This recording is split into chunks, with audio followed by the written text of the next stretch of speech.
wear my glasses today because I've been having headaches, and it's better to have glasses on when my head hurts. Because your girl does not like taking medicine. Unless I have to with IVF. The only time. Unless you have to stab it into yourself. Yeah. I still take pills too at the same time. Yeah. Orally and otherwise. Vaginally, you can say. Anyone who's done IVF knows that you have vaginal progesterone or shots. And I like the vaginal ones personally. A lot easier. Yeah. I'm glad we avoided the shots. Very glad. So what's up, party people? How's it going out there? What's up, party people? Yeah, our people, they're all party people. Are they? Probably not. Probably not. I don't know. We're not really party people ourselves. So. No, we're the, go to bed at 9:30 p.m. every night type of people. Well, you are, and I'm the dutiful husband that does it with you. Yeah. But as you can see, the title of the video, one of our shorts kind of went viral, talking about, going into IVF. And we've had a lot of comments from a lot of people who don't follow us. Which is usually what happens when something like that goes kind of viral. But we had a lot of comments on that video about a bunch of different things. So one of the comments that we got a lot was saying, why don't you get the point that God doesn't want you to have children together? Or just saying the reason we are having babies together is because God doesn't want us to have babies together, and that we aren't made for each other because we're interracial and we shouldn't be mating and having babies together. And that frustrates me. Frustrates is an understatement. Yes. Or another one was how IVF isn't God's plan. I don't believe that that's the case, because I know a lot of Christians who've done IVF and said God led them to do IVF, and now they have a beautiful baby. So I always find it interesting how people assume that they know God's plan for our life instead of us knowing God's plan for our own life. But hey, those are the people that don't follow us. The people that, like y'all who follow us, just wish us, oh my gosh, that was so loud and obnoxious. That was a big yawn. She just, that was annoyance. She's like, oh my God, can y'all not talk in my area? This is my resting area. Yeah, so then we got a lot of those comments just saying people try so hard to have babies naturally, why not adopt? And it was just so much in that video. But the most popular question was, how in the world am I going to raise Cole? Or raise me? That's essentially what they're asking. Well, it's about lifting, so raise me up. No, they want to know how I'm going to care for Cole and care for a baby at the same time. And so now we want to address that. And frankly, it's a fair question. Understand, though, that this is something that we have thought about for a long time, for years now. And we've been working on preparing ourselves for the time when a baby's in our lives for years now. And there's been a lot of progress made on that front. One of the big things that we're concerned about is the lifting aspect. When Charisma is pregnant, she shouldn't be lifting things, obviously. Yeah. Yeah? Honestly, the whole lifting rule with pregnancy, it's just, I believe it's very old school, and I believe that so many women nowadays go to the gym, they still do the same thing. Of course I'm not going to lift 50 pounds, but this whole 10-pound limit, I think it's wild, because you think of moms who have toddlers that are over 10 pounds or lifting their toddlers while they're pregnant. So I think there are situations where that rule does apply. I'm not going to go around lifting 50 pounds. I'm not going to go around piggybacking Cole. But my doctor was like, if you did this before getting pregnant, you'll be fine doing it after getting pregnant. And he knows how much I help Cole. Yeah. We also knew a PT who was working at Sheltering Arms to the day before she went into labor. I know a lot of PTs who do that. It's a common thing, actually. I don't think me helping transfer Cole is the reason I'm not getting pregnant. And that was the other comment. The piggybacking video. Oh, which was a joke. Piggybacking. The whole point was that you don't lift me. I don't. No one, I think, watches to the end of that video. Which is a joke. But then someone commented and was like, this is the reason you're not getting pregnant, because you're lifting your husband around. Which I completely disagree. I don't think the reasoning for us not being able to conceive has anything to do with what I do for Cole. I think it's just ridiculous. I think when they see our situation, they just automatically think I'm breaking my back every day for you, but it's not the case. No, that's not the case. And that's been our goal, is to make sure that is not the case. And we've made some strides towards that, as I mentioned earlier. You made some strides towards that, really. Yeah. The biggest thing, and I think the last time we did a morning routine video, we showed that I'm trying to get myself dressed in the mornings. And at that time, I was very, very much still struggling with that. And to an extent, I am still struggling with it, but to another extent, I've gotten pretty good at it too. It really depends on what I'm putting on, but pretty much every morning I'm dressing myself to the best of my ability. Yep. If it's like this morning where I'm putting on some athletic shorts, I can do it completely by myself. Yeah, I literally use that time to take care of myself, do what I need to do, put away the dishes, shower, get breakfast ready, and Cole gets himself dressed. So I am not doing that at all in the mornings. Yeah, so I found a way that works pretty well for me. I imagine other quads who have been doing this longer have found better ways for themselves. But my way requires a lot of taking the bed and sitting it up, putting it back, sitting it up, rolling this way, rolling that way, reaching back, pulling as much as I can. Athletic shorts are definitely way easier than like jeans or even khaki shorts. But even the jeans, though, it has the belt loop that you use. If I can get my thumb into the belt loop in the very back and roll myself like completely off my bum, that's the key to getting the jeans up. But that is difficult. I haven't figured out the sock. No, but that's so, that's not doing much. Once Cole gets dressed, he raises his feet up, so I'm not bending over to put on his socks. So I'm just standing there putting on his socks. It takes me 5 seconds. But out of everything, when it comes to getting dressed, I'm just putting on your socks and shoes. Like, that does not take up any time. That does not affect my time at all. It doesn't come in the way of me caring for a baby and caring for you. It takes me 2 seconds to get your socks on. So that is one huge step that I think you took to really change the mornings for us. Yeah, our mornings are way different now. And then after she puts my socks and shoes on, I finagle the bed to get myself in the right position to swing my hips over to the edge of the bed, which requires a lot of like headbutting the mattress. But it works. Yeah. I use my head and my elbows to get the weight off my hips and kind of like twist and throw them to the side. And once I'm in a good position, Charisma just has to put my board in, because I haven't figured out a good way to do that yet, because that's just awkward. But once she gets that in there, then I'm set. From there, I just slide myself on into the seat, and she doesn't have to do any lifting that whole morning. Through that whole routine, no lifting. Not really involved other than just helping with the shoes, socks, and putting the board in, and I'm good to go. Yeah, and placing your wheelchair inside it like that. Sure. But like, that's nothing. That doesn't require any lifting. That takes me a few seconds to do for you, and then I'm able to focus on other things. So if I'm in the middle of, feeding our baby, Cole could be getting dressed. If I had to get up early and I wanted to sleep in a little extra, Cole can get up and get his day going while I'm taking a nap, while the baby's taking a nap, and I don't have to worry about him. So that is one thing that Cole's been working on to ensure that, we could potentially do this with just us without the need to hire a caregiver. Yes. We're going to keep all of our options on the table. We're going to consider, hiring a caregiver. We're going to consider having Cole's family here, my family here. There are a bunch of options, but I think right now we want to focus on this being our first option, because even before the baby comes, I am going to be pregnant, and more than lifting being an issue, I think my belly would get in the way before anything. Yeah, true. I think that's just what's going to be the problem. Is like, I'm not going to be able to help because my belly is in the way. Cole's starting this now before we're pregnant. It's going to really help. Yeah. It's been pretty cool too. I feel like, I'm continuing to discover little like steps in an independence journey that I didn't really think were possible. Like, dressing myself wasn't something that I had a lot of confidence I'd be able to figure out.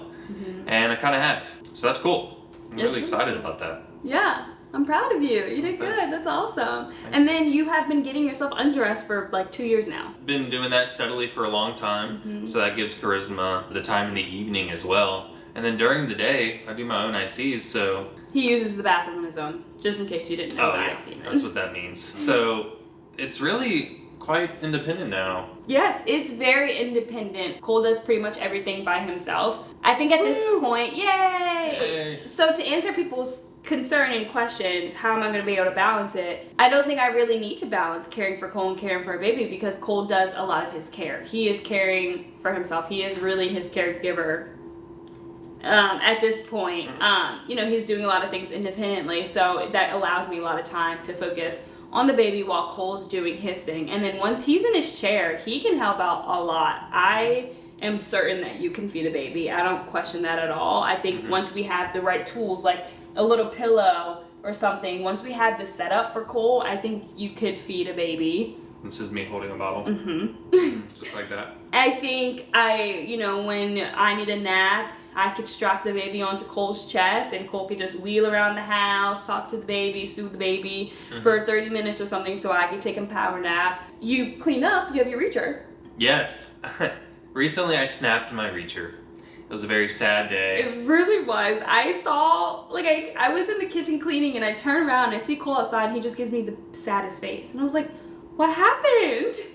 And then he just lifts up his reacher and it's broken. Yeah, you know how someone when they break their arm and it's dangling in half? That's how it looked, but it was my reacher that was broken in half. And I was so sad because I didn't realize until it snapped. I was like, oh my gosh. Because this was one of our chore days. And on chore days I have that thing on almost all day long. I use it for the laundry, I use it to fold blankets, I use it separate clothes from the laundry. Separate clothes. I do pretty much everything with my reacher, and so I was like, I even used it to feed the dog. I was very sad because I was like, I can't do anything now. And this was, during a time where we were already exhausted with the fertility stuff, just life in general. A lot was coming at us, trips, and I was very sad. But I ordered some new reachers from quadtools.com. Even better, the new model has carbon fiber, so they're super strong. Yeah. And I got a short one and a long one, and I also got a knife.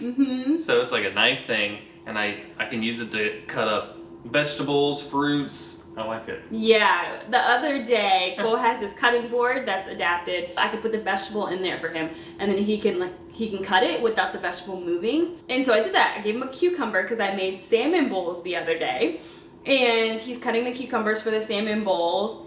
And we put it in the bowl, and then we're just eating dinner, and Cole's like, man, these cucumbers are cut so perfectly. These are amazing. He did it, we had it twice, leftovers. And the next day, the cucumbers are so fantastic. Yeah. And I'm like, I don't know if I'm ever going to ask you to do anything again. You never say that when I cut cucumbers. I don't know. I mean, they're pretty expertly cut, I must say. Genius, man. No, it was amazing that you're able to cut so easily. So it's the same thing. The same contraption as your reacher, but just a knife. Well, it's a good knife, and so now Cole can help more in the kitchen. Oh my gosh, why didn't we film this? Cole cooked dinner the other day. Remember it was a month, 2 months ago, not the other day. But Cole cooked dinner all by himself. Yeah, that went well. What did I make? It was spaghetti or something? No, it was pasta with sausage and yeah. Yeah, it was good. I forgot you made that. Oh my gosh, why didn't we film any of this? I don't know. We just wanted to have dinner. Yeah. You see, there are a lot of things that happen off camera that we just don't film. I think when we first started our channel, we filmed a lot, but now as we've been doing this channel for 5 years, I think we have a lot more personal moments that we just would rather just have to ourselves and not share on camera. It's like a work-life balance. It is. Took us a while to get here, huh? Yeah. Are we there yet? No. I think we still struggle a little. Yeah. But no, it was so nice when you made dinner. So you're very independent. It makes me sad when people truly think I do everything for you and don't recognize what you do for me, because you do a lot for me. You really, really take care of me when I'm not feeling well or when I'm going through a lot, and I wish people would recognize that more. Yeah, well, I think it is a reflection of how people view disabled people. Yeah. People just assume they don't offer anything, which is not true. And just because I have ability to do certain things like that, I have different abilities than other disabled people, and they're also fantastic contributing partners too. Yeah, just because Cole can do a lot of things independently doesn't make him better than someone who requires a caregiver. They can contribute to a relationship in all sorts of ways. Yeah, it's not just the physical, and I think that's what it is. Society just sees the physical capabilities as a determinant factor for how good you are as a person and a partner. Yeah. It's very difficult because, like, people are saying these things and, like, expressing concern and worries, like, out of, you know, a goodness in their heart, but they don't realize what it's also implying about our relationship, which is the frustrating part. Does that make sense? Yeah, and they don't also realize the underlying ableism that they have. Yeah. And that's where it stems from. It really starts from there. So I think once people realize that, change that mindset, then people will stop making comments like that. But it's, I don't know. I don't know when that time would ever come, because I just feel like we're so far behind when it comes to respecting people with disabilities. Yeah, it's gonna take more people with disabilities getting out there and being integrated into society, because there's even ableism in, like, hiring people and stuff, you know. So if nobody's around or exposed to people with disabilities who are thriving, they're never gonna change their perspective. And wow, this is a completely different topic than what we started with. Well, I don't think so. I think it all ties together, because these people that were making the comments on the fertility video and the piggybacking video were all making an assumption that I, you know, I do every single thing for you, with failing to recognize how much you do for yourself, and then also how much you do for me too. Well, I mean, yeah, I guess it kind of comes full circle to the viral video, because we always get these comments when it's people who aren't familiar with our channel, our content, our story, who don't understand, you know, the dynamics in our relationship, who come in with all these assertions and implications. Yeah. And it's typically our subscribers who get it, get it much more, which is nice. Well, yeah, because you all have been watching our channel some from day one, some from more recent, but you know, you all have watched our dynamic. You've seen Cole grow. I mean, if you look back at our channel from 5 years ago when we started, you weren't even doing your own ICs. I know. You weren't doing your own ICs. You were driving. You were doing that. But you weren't doing your own ICs. You weren't transferring on your own. You weren't using a sliding board. Holy moly. So we would transfer without a sliding board. And I remember one day. That required some lifting. That was legit lifting. Now I don't. I use a board. But you've come a long way. It's been quite a journey. I'm proud of you. Are you proud of yourself? I'd say so. What's the one thing that you've learned that you are most proud of, or most excited for, you feel the most accomplished by? If I could go back and encourage myself right after my injury to learn something, I would say it's the ICs. Yeah. Yeah. I don't know why the heck I waited so long to learn how to do an IC for myself. I thought it was because, like, you know, it would take me so long, because in the beginning it did. It took me like 45 minutes, which is ridiculous. You know, go to the bathroom 4 times in a day, that's like 2.5 hours or something. That's ridiculous. But I gotten way faster at it. And so, like, the whole argument I had in my head is like, oh, if I just have a caregiver do it for me, I can get back to my life and, like, do other things and be productive. But if I had just taken the time over the course of a month, I would have gone from 45 minutes to 10, and it's not that much of a time difference. It will still take me 10 minutes to go from, you know, the attic where I'm working, back in my parents' house, down to the first floor, find my mom. She might be in the backyard. We do the IC, I go back up. That's 10, 15 minutes. So it doesn't, so that logic doesn't hold up. And so I just wish I had learned that sooner, because that would have freed up so much for me, and I wouldn't have had to rely on friends.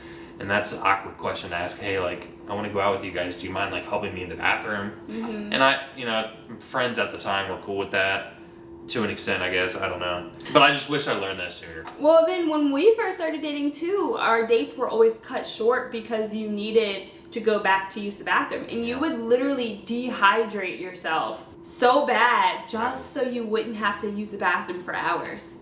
Yeah. Which is so unhealthy. No, that was not good at all. No, I should not have been doing that. And it's interesting because today, if I were to try to dehydrate myself like that, I get AD kicking in. My autonomic dysreflexia is, my body's telling me no. I'll start sweating. We don't do this anymore. Nah, that's not a thing anymore. Maybe it's because I'm older, I don't know. But I have to hydrate, which means I'm going to be going to the bathroom, which means I'm going to need to do it. It's like you can go to the bathroom by yourself. And I don't have to, like, if we have our baby and we're at a restaurant, you go to the bathroom and I can stay with the baby. We don't have to, move. As long as the place is accessible. Yeah. And the bathrooms are, most places aren't. Most places don't have a knob. We did go to one place that had a knob into the bathroom, and I'm like, who still has a knob? I can't do knobs. Knobs are my nemesis. Yeah. So I did have to leave the table to help you, just to open the door for you. That's literally all I did. Yeah, but things have changed. I think sometimes people see our channels and find the uniqueness of our relationship, which I do think our relationship is unique, but I also think when in the grand scheme of things it's unique. But there's so many couples like us. We're not the only couples at all. I can name 10 easily different interabled couples that I'm friends with. Easily, at least. But Doing the same kind of stuff? Yeah, doing way more than we're doing. Yeah, a lot of doing more. Yeah, so Yeah. I don't know, we'll continue sharing our lives and sharing, you know, what it's like to go through these different phases in life with a disability. Because it is different, and we won't sit here and say it's not. It is different. But it's manageable. And you can do it. For sure. For sure. Appreciate you all following along, and I appreciate you taking an interest in our not so special lives. And we'll keep you up to date as things progress. Yes, we'll share more of how Cole really helping out during this entire journey, especially when I become pregnant. That'll be interesting. That's gonna be some interesting content right there. Yeah, I'm ready for that phase. That's gonna be a fun one. I think you're gonna be obsessed with my belly. Probably. I'm gonna be talking to it all the time. Alright. I want to talk to it now, just to like coax things in there. Hey, come on! One day a baby will be here. Thanks for watching. Don't forget to like, comment, share, subscribe, and Stay positive. stay positive. Peace out.